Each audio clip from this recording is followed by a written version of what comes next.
You are listening to Something Rather Than Nothing. Creator and host, Ken Vellante. Editor and producer, Peter Bauer. Hey everybody, this is the Something Rather Than Nothing podcast, and I'm very excited to have Tina from Germany. And Tina, welcome to the Something Rather Than Nothing podcast. Hi, thank you for having me. Yeah, it's great to have you. I think you might be my first guest from Germany. And I've had German-speaking guests, that I know who are able to speak German. So I just what I had seen of your work as a dancer and pole dancing and like your creative bent. The first thing I noticed, which I think a lot of people who have come in contact with some of your work online, would be like the kind of Halloween motif of like the ring and this kind of horror element and these wonderful like video creations that you did with the dancing. And is am I right to say that's like where a lot of people came in contact with you, maybe from around the world, seeing those videos? Yes, absolutely. So I put that up. I was actually new to TikTok back then. I had been on TikTok for, I don't know, a few weeks really. And I made a Halloween video I had done that the years before too, but that was the first year I did it for TikTok. And it went crazy viral very quickly. And I was still new to TikTok. I mean, I had been on Instagram, but TikTok I didn't know anything about. So things were happening, people were stitching it, and I really didn't even know what all that meant and what was happening. So it was pretty crazy. And then it took a while for it to spill over to Instagram, actually. So yeah, it was a crazy ride, to be honest. Yeah, and one of the pieces before we just popped on that I had mentioned is I found that some of the photography around the work that you do to be just so incredibly beautiful, and moving art images is some of the photography I've seen of your dancing, and that's the Instagram handle on that. But just like lovely like trails of dress behind you, just stunning images, and I encourage everybody to see those. Thanks for sharing those, Tina. Yeah, those were fun. We actually, for all of those photo shoots that have the long dresses, we also have at least one, sometimes two people throw up the dress and then run away really quickly when the photo gets taken so that they fly and look all flowy. And then sometimes we have to repeat it a couple of times because it's not flowing nicely enough. So that's pretty fun, actually. Yeah, the trails are just wonderful. I wanted to bop around a little bit, just talking about the show that I do.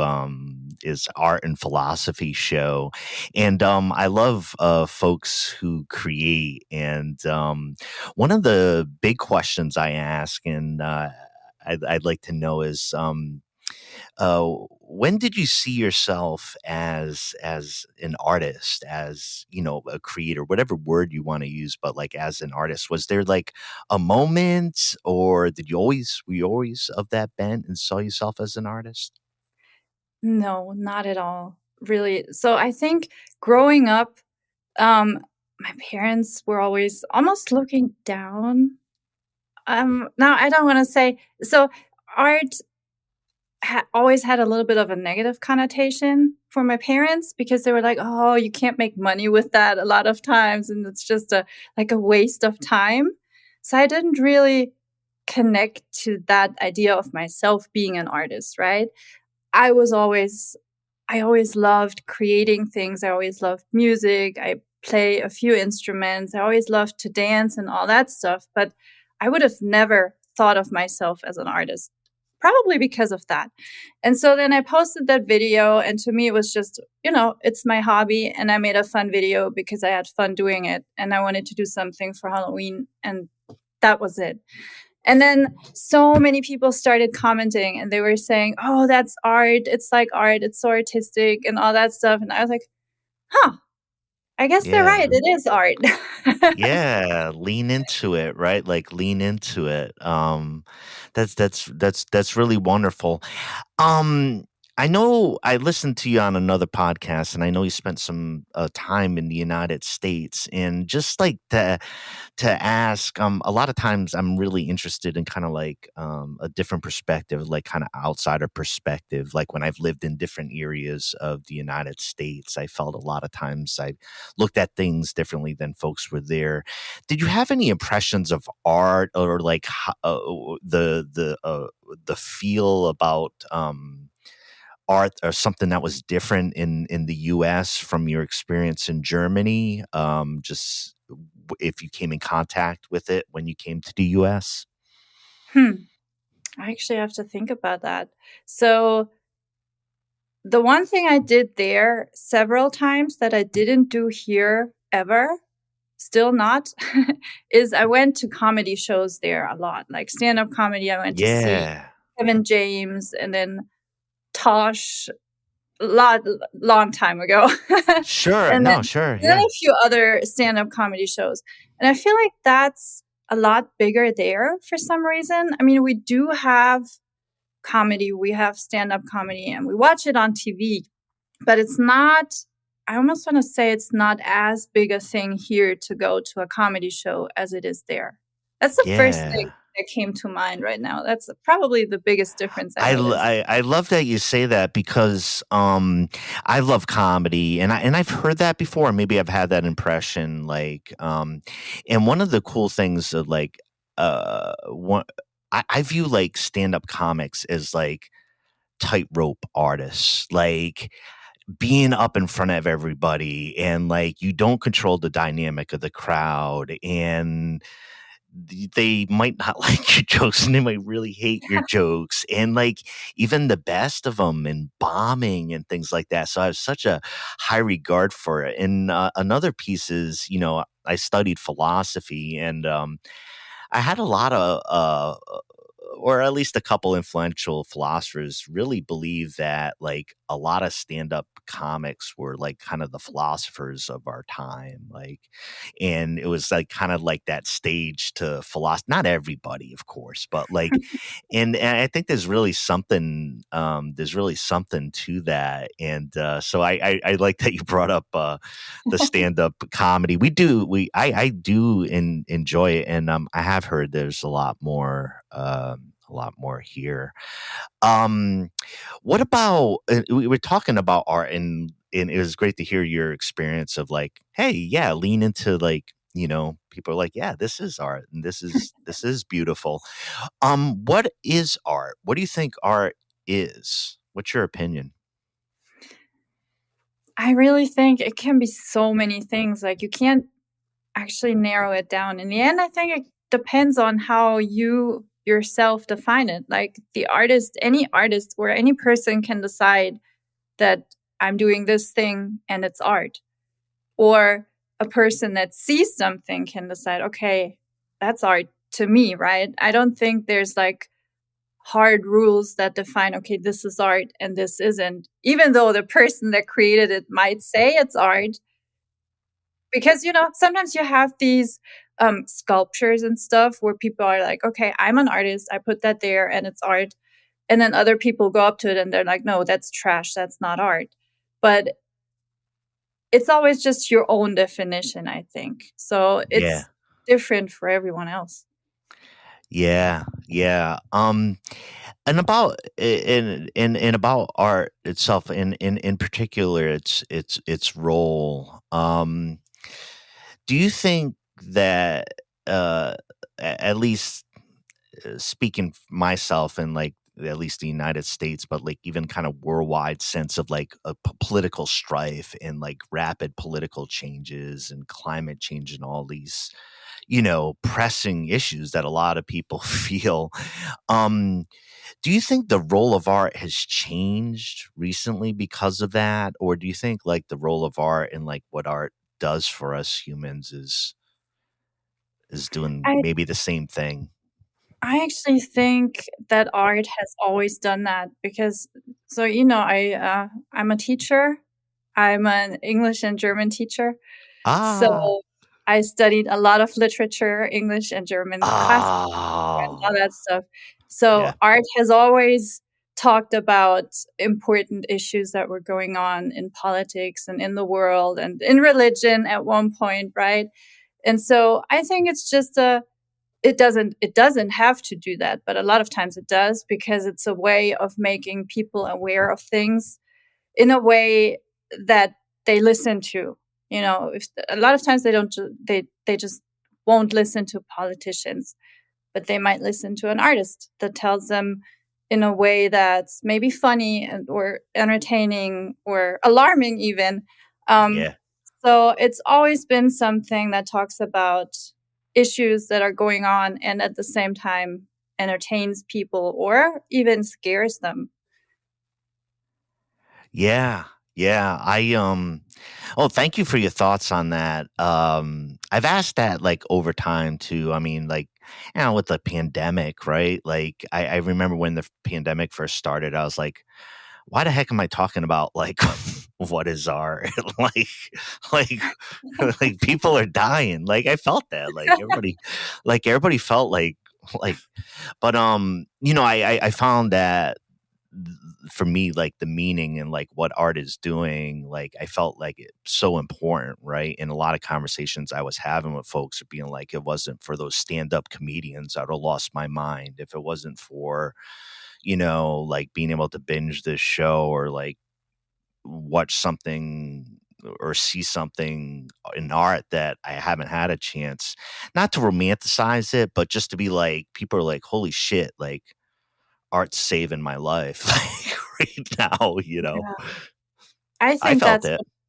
Yeah, that's a big thing, I think, that people realized during the pandemic when they weren't able to go attend plays and concerts and stuff. I think that's when a lot of people realized how important it is, and how good it is to go places and just watch something and turn off your minds and enjoy. Yeah. Though, are you a horror movie fan, or is that just a trick that worked in your creation? Um, so I get so scared. I barely ever watch any horror movies, and I think that's why that worked. So most of my inspiration for that video came from the intro to Ghost Adventures. Yeah. I used to watch that a lot, I and love so that show. then maybe The Ring a little bit, but honestly, I'm way too. I watched that once, um, but I didn't even see the whole thing because I got too scared. So I that's most of my inspiration was probably things that I would be scared of, and then I did it. And probably if I didn't know that I made the video, I would probably be scared of it too. You'd be freaked out. You freak Yeah. yourself out. No, that's so great to hear. I'm a horror movie freak. So like I love that. I love the vibe around Halloween, and I love kind of some of the melding, at least I've seen culturally. Kind of like Halloween and all and into Christmas and everything, just kind of like maybe holiday season melding and in lights. It feels like a good vibe over here when it gets like in the Pacific Northwest, it gets like super rainy continually and dark. So looking for light. I ran today to the Portland Art Museum, which is about an hour away, to get in for about half an hour just to see like vibrant color in the museum. And so like that connected to the art. Pole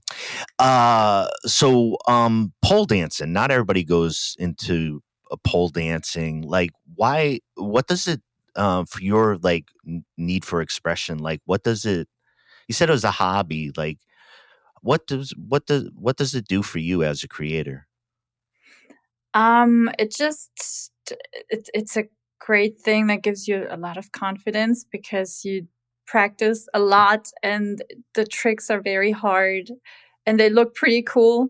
And so you always have something on mind that you want to learn. And then when you finally do it, you're like, whoa, look at me. I can do this now. That's so cool. And then you take a picture of it and you're all proud and you post it somewhere. Or you show it to your other pole dancer friends and everyone is like, yay, that's so good. So it helps a lot with confidence. And it also helps you just keep on trying, because I've always been someone who I'm pretty good at a lot of things. I try right away. So whenever I encounter something that I'm not good at right away, I give up very easily, because I'm not used to sticking to things, because a lot of times I don't really have to. And if I do, I give up.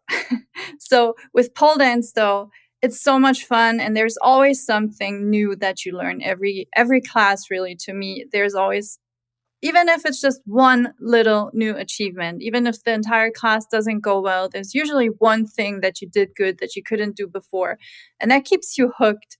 And that also teaches you to still work on the things you can't do, because eventually you'll get them. So that helps a lot, really. I think it's taught Yeah. me patience. Yeah. You work in a community, or feel you do, at least online, with folks, a creative community?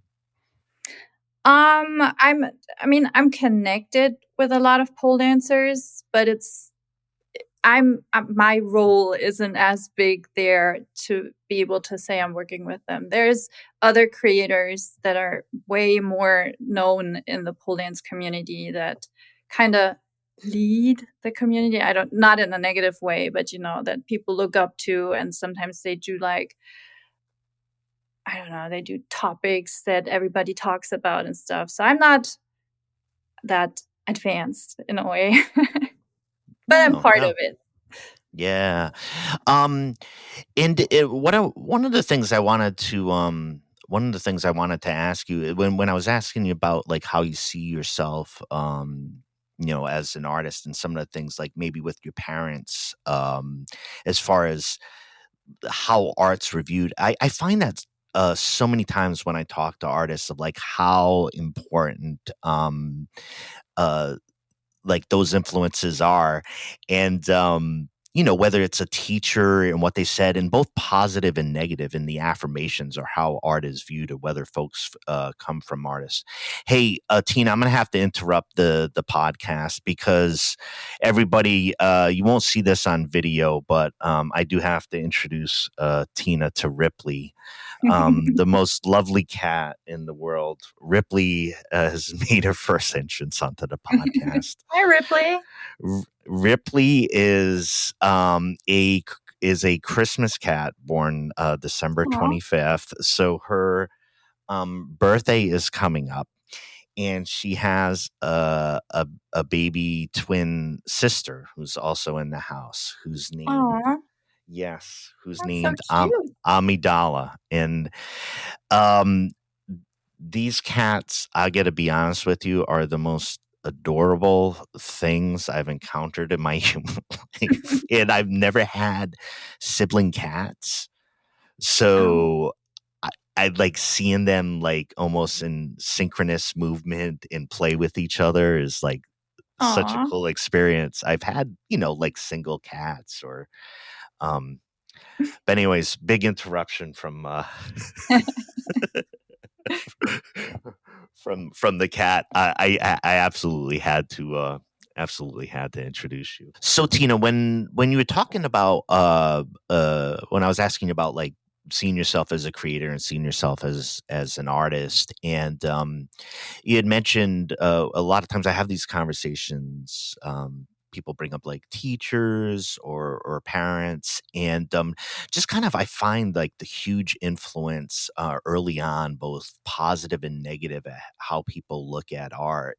And I would say, even for myself, I come from a working class background. I actually come from Rhode Island, the same state where Ghost Adventures people are from. So maybe I'm making you comfortable with probably the Rhode Island accent that you have on there. But I come from, like, working class, and my parents were like supportive of, like, me following my mind, but, like, I did come from, like, an artistic background, and I find it such a fascinating piece of the influence. Was there somebody in your time, or like whether it's a friend or a companion or an artist, that really kind of like helped you like get that courage that you have to be creative? Did that positive experience or that affirmation? Well, it's funny because that was also my parents, because I was just thinking about it when you said it. My dad, he's a guitarist, and so Yeah, he played in bands almost my entire life. yeah. He stopped a few years ago, but growing up, he would always play the guitar in bands. He would sing. We would go to his concerts. I would be like right next to the speaker, and so now I don't hear that well and all that Oh stuff. yeah, Um, and my mom, she used to play in a theater. So, she stopped when I was maybe 10-ish or so, maybe a little younger, but I still remember when I was really young, I would go there and I would watch her play, and I would be backstage and meet all the other actors and actresses and talk to them and see all the stuff on the stage and everything. yeah. That was really fun. And so I don't and but to them, both those things, it was not their job, right? It was just their hobbies. And so probably that's why they taught me that you can't make money with art because it'll just always be your hobby. Yeah, Maybe that's why. yeah. But it went both ways at the It same went time. both ways. Yeah, yeah, I can totally see that. All right.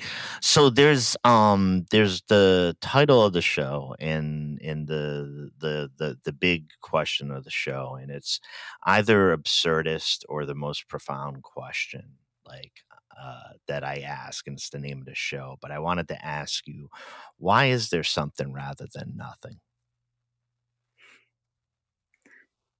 Like in general, you mean? Yeah, yeah. Oh, that's a hard question. Do people Like actually answer that?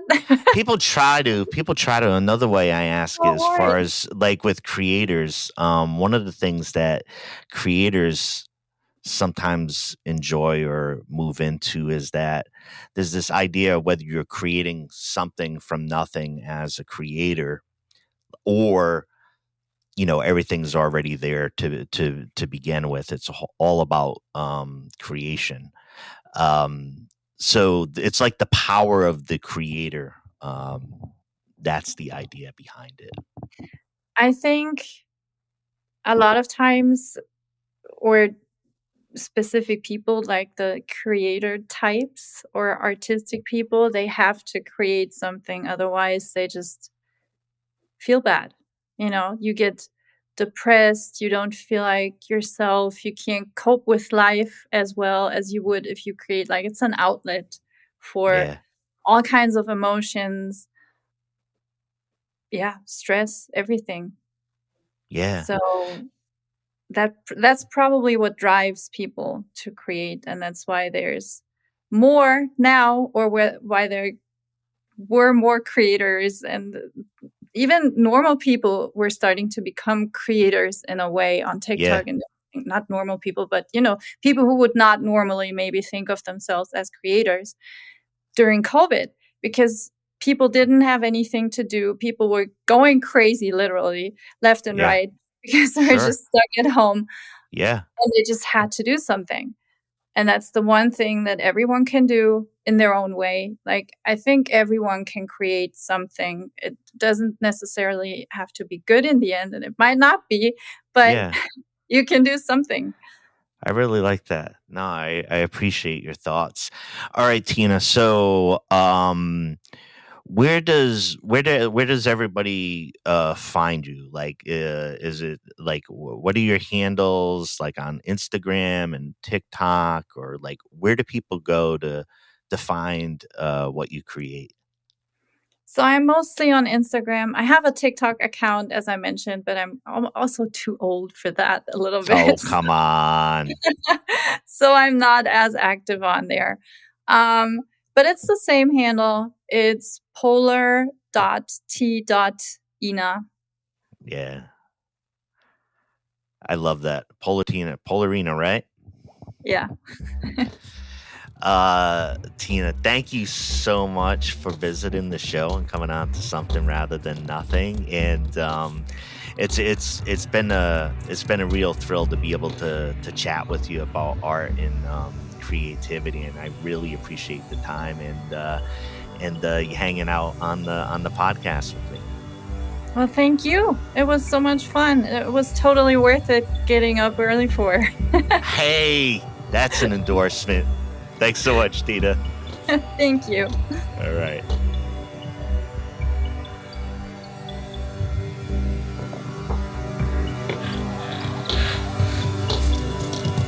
This is Something Rather Than Nothing.